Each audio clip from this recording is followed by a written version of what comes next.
What if the very energy you believe will bring her back is actually what's holding her at a distance? It's a startling thought, isn't it? One that might quietly unravel the entire strategy you've been so diligently following. If you're like so many divine masculines on this path, you've been doing everything you think you're supposed to do. You've been working on your triggers, reading the articles, trying to surrender, and yet the physical reality of union remains just out of reach, a beautiful, frustrating mirage on the horizon. It feels like you're following a map with impeccable logic, but you've somehow ended up in the wrong city, holding a bouquet of flowers for someone who isn't there.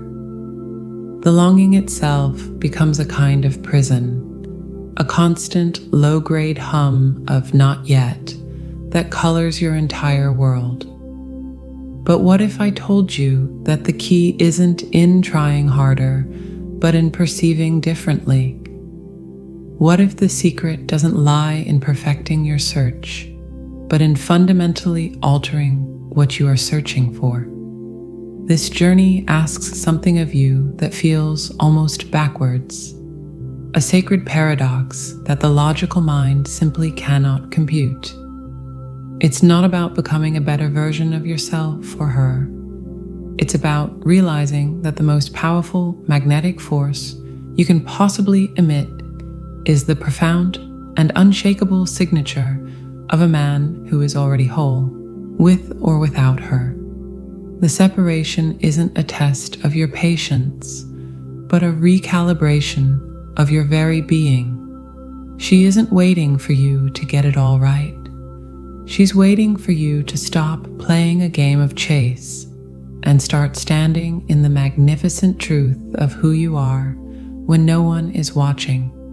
The path to physical closeness then becomes the most unexpected of journeys, an inward arc of such deep self-reclamation that your outer world has no choice but to reorganize itself around your wholeness. And it all begins with a single, counterintuitive shift that has nothing to do with her and everything to do with the frequency you emit when you think she's not listening. Curious to discover what that one adjustment is, it's closer than you think.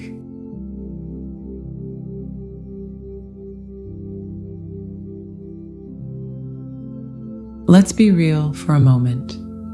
This twin flame journey, it can feel like you've been handed the controls to a spacecraft you have no idea how to fly, while someone keeps randomly flipping the gravity switch. 1 minute you're in blissful orbit, the next you're in a dizzying tailspin, and your divine feminine? She's this incredible, luminous star on your view screen, sometimes feeling so close you could touch her, other times vanishing into the void, leaving you with nothing but static and a deep galactic loneliness.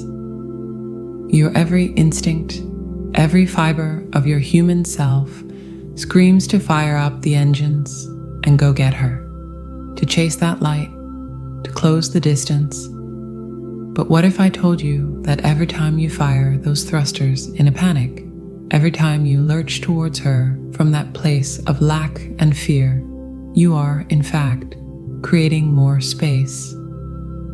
You're not flying a spaceship, my friend. You are the ground. And until you understand what that truly means, the beautiful, sensitive soul that is your twin flame has nowhere to land. Think of it like this. You know when you're trying to tune into a specific radio frequency, but there's all this interference, this annoying static, this crackle that obscures the beautiful music you know is playing just beneath the surface. That static, that's your unanchored energy. It's the chaotic broadcast of your worries. Is she thinking of me? What if she meets someone else? Why is this taking so long? I can't do this without her. It's the low-frequency hum of old wounds and insecurities, and you are broadcasting this signal 24/7. She's a master of feeling energy. She hears this static, loud and clear, and no matter how much she loves the song of your soul, she cannot, will not, tune into a station that hurts her ears. Her entire being is designed to pull away from dissonance and move towards coherence. It's not a rejection of you. It's a profound act of self-preservation. So, what is this sovereign anchor? It's not about becoming a stoic, unfeeling rock. Please, throw that idea out the airlock right now. We're not building a fortress. We're cultivating a sanctuary. It's about becoming like the deepest, stillest part of the ocean. On the surface, there might be waves, storms of emotion, triggers, the weather of life. But in your depths, there is a profound and unshakable calm. This calm isn't passive. It's a magnetic force. This is where you stop trying to control the waves and instead learn to command the depths. How do you do it? It begins with a radical, almost ridiculous act of ownership. You must start to see every thought, every flicker of fear, every surge of jealousy, not as something that happens to you, but as an energy that you are emitting. You are the broadcaster. When you feel that gut-wrenching anxiety about the separation, instead of getting lost in the story of it, she's gone, I've lost her. You pause. You take a breath that seems to come from the soles of your feet. And you say, I am currently broadcasting a signal of fear and lack. This is not a frequency that serves my union. And then, with immense compassion for yourself, you guide your attention back to your breath, back to the feeling of your feet on the actual physical ground, back to a memory of pure joy that exists independently of her. You return to your home frequency. This is the secret unsexy work. It's not about grand gestures or perfectly worded affirmations. It's about the million tiny choices you make in the privacy of your own mind. It's choosing peace over panic, purpose over paralysis. And each time you do this, you are not just healing. You are literally, energetically pouring solid, stable concrete for the foundation of your future home together. You are sending out a new signal, a clear, strong frequency that says, I am here, I am whole, I am safe. And this ground, it is ready for you. When you become this unshakable ground, this sovereign anchor, something miraculous happens. The chasing ends because the need that fueled it has dissolved. You stop looking for her out there, and you start building a life so solid, so inherently good, right where you are. And that beautiful soul is the ultimate invitation. It's the silent, powerful call that she, in her divine wisdom, has been waiting for all along. But here's the question that changes everything. Once you've built this stable ground, what do you actually do with it? What is the sacred purpose that makes this newfound stability truly irresistible?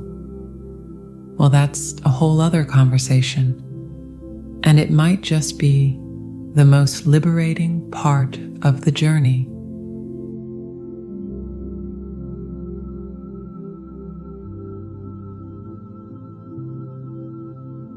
So, you've been doing the work. You're meditating, you're healing, you're trying to hold that steady, sovereign ground.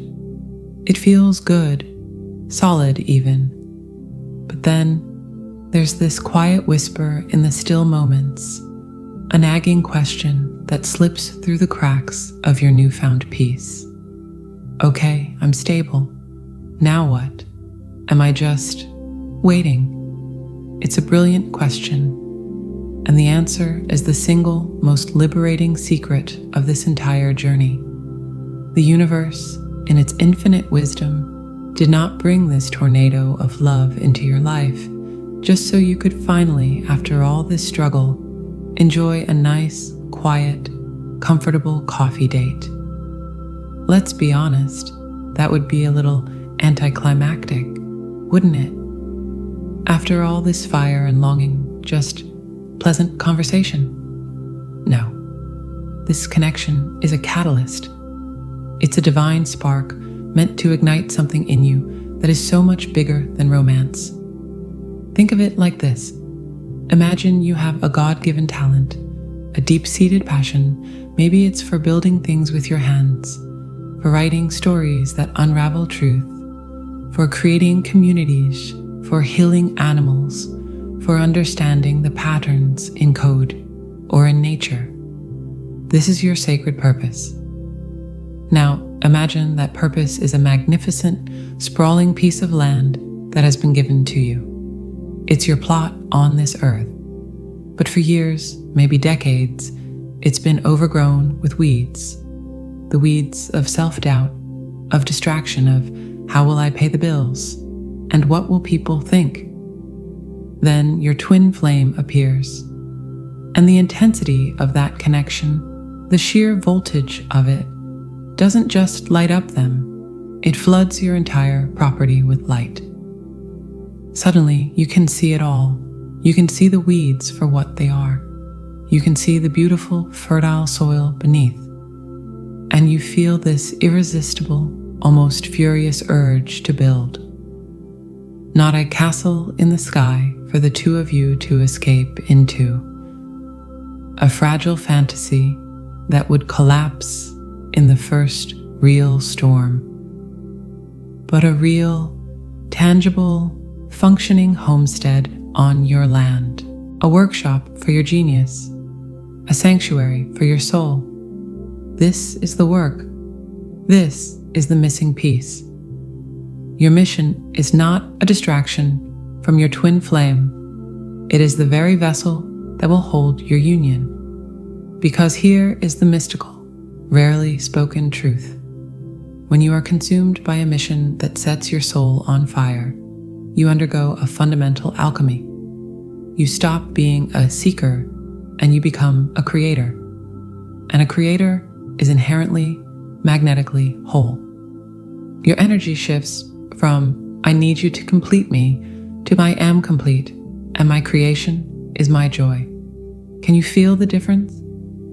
One is a vacuum, desperately sucking energy in. The other is a sun, radiating light out. She, your divine feminine counterpart, is not looking for a project. She's not a nurse for your wounded ego or a cheerleader for your potential. She is a force of nature herself.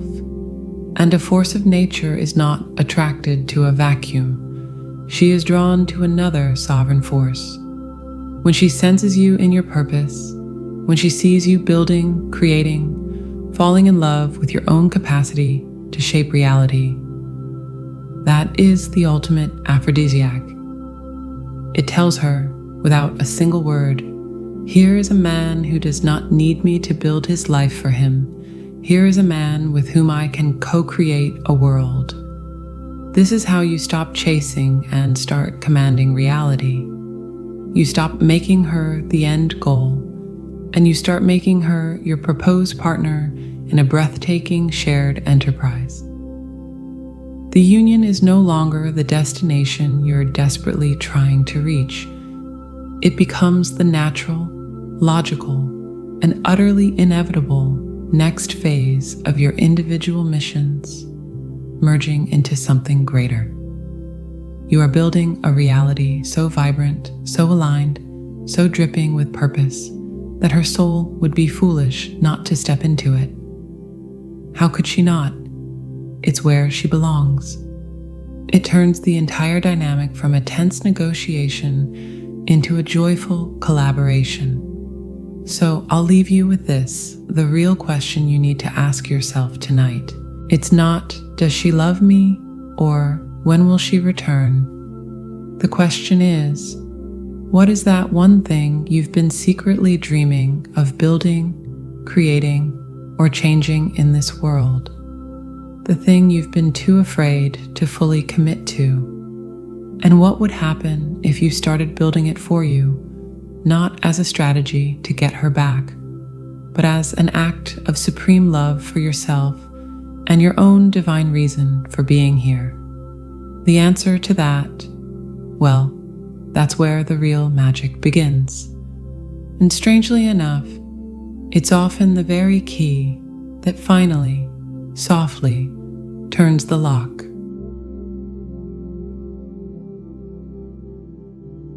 And so we arrive here at the quiet center of the storm. It's a place that might feel strangely familiar, a place you've been trying to remember rather than reach. After all this talk of anchors and missions, of signals and sacred purpose, there is one final gentle revelation waiting for you. This entire journey, the aching, the longing, the fiery purification, was never about preparing you for her. It was about revealing you to yourself. Think of it as a forgotten masterpiece, covered in the dust and grime of lifetimes of fear, compromise, and forgetting. Your twin flame connection didn't paint a new picture. It simply walked in and turned on a blindingly bright light. Suddenly, you could see the dust for what it was. You could see the vague, glorious outlines of something magnificent beneath. The work of sovereignty? That's you, with a soft cloth and immense patience, gently wiping away what was never truly you. The dedication to your purpose, that's you restoring the vibrant, original colors, the gold leaf of your soul's unique signature. The moment you stand back and realize, with a shock that feels more like a homecoming, that the masterpiece is you, whole, valuable, and profoundly complete exactly as you are, everything shifts. The longing for union transforms from a desperate hunger into a joyful anticipation. It becomes the quiet confidence of a master musician who, after years of solo practice, knows the orchestra is tuning up in the next room. He doesn't rush in, banging his instrument, desperate to be heard. He stays where he is, fine-tuning his own strings, feeling the resonance in his own chest, knowing with every fiber of his being that when the curtain rises, his note will be essential to the symphony. He is not waiting for the music to start. He is already playing his part. This is your new reality. You are no longer a seeker at the edge of a map, staring at a dotted line that says, "Here be dragons." You are the cartographer. You are drawing the world with your footsteps, with your choices, with the unwavering commitment to your own wholeness. And in this state, a beautiful paradox emerges. The less you need her to arrive, the more magnetic your space becomes for her to choose to land. The physical union, then, is not a prize you win for good behavior. It is the natural, organic, and utterly inevitable convergence of two whole universes that have finally remembered their original, harmonious orbit.